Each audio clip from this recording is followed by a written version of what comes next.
So on this episode, we're going to talk about whether a safe driving program like Liberty Mutual's RightTrack is worth getting on the C5 Corvette.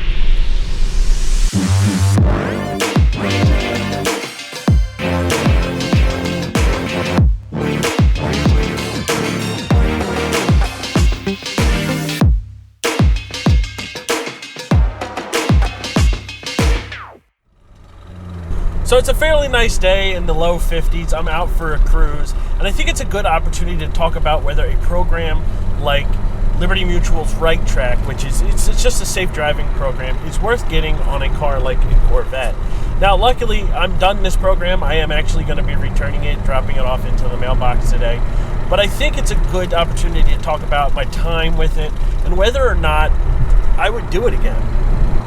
Now, typically, I wouldn't use one of these programs because I believe they are incredibly invasive, even the ones that don't track your GPS location like this one does. However, the RightTrack program from Liberty Mutual is only 90 days, and then the discount stays for life. So after 90 days, do I believe a program like this is worth it? Well, while I did save $180 a year, which comes out to be about 13%, I'd say for the average Corvette driver, this program, it's just not worth it. I'm also not sure that I'd personally do it again. Let's start with the positives. The positives are pretty simple when it comes to the program. Liberty Mutual's RightTrack is only used for 90 days, and then any savings you earn in those 90 days apply to the lifetime of the car. So for me, I've earned 13% off my total premium, and as long as I stay with Liberty Mutual, I won't ever have to do the program again, and that 13% will stay on top of my total. If you're worried about setting it up, it's not that difficult. In Pennsylvania, we have what's called an Easy Pass. I'm not 100% sure what they call it out Midwest or on the West Coast, but if you have those electronic toll devices that you put up in your window, it's pretty much the same thing. You just track what's going on in your application that they provide, and it's pretty simple. Unfortunately, that's where all the positives end with the RightTrack program. You see, the system is meant to primarily track your acceleration and braking, but whomever thought a GPS system was the best way to track telemetry, well, they should be fired.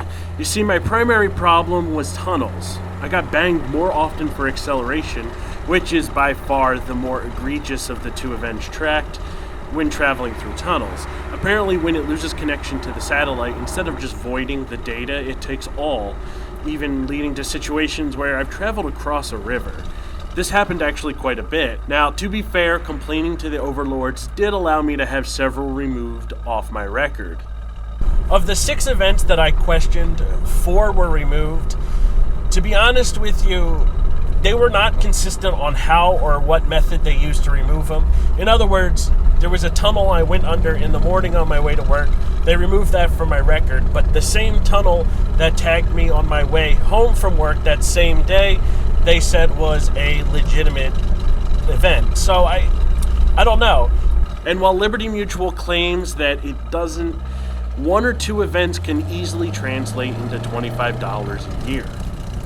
Now, I know what you're thinking. Why not just avoid tunnels? Well, I could, but that would take me an extra 10 minutes to work every day and an extra 20 minutes commuting home. Plus, if I'm driving abnormally to appease this damn thing, doesn't that really technically defeat the purpose?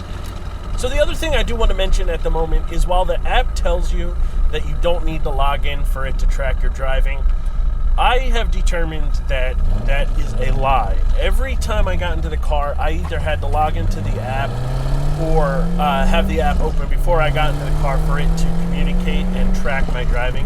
Otherwise, well, it just never showed up on my record. So, what about sensitivity, Matt? Does it bang you for every little acceleration? I disagree with a lot of reviews out there that claim the system is too sensitive or 7 miles per hour is not enough to make a safe acceleration onto the highway. I've only triggered the event, I honestly only triggered acceleration twice legitimately in 90 days. The other 4 I think I triggered, or 5 I triggered, were all tunnel related. It just wasn't communicating with the GPS. But honestly, I take I-95 every day to work, so I can say that I've been able to accelerate onto I-95 without any problem and not triggering it. I have the sneaking suspicion a lot of people just have a bit of a lead foot.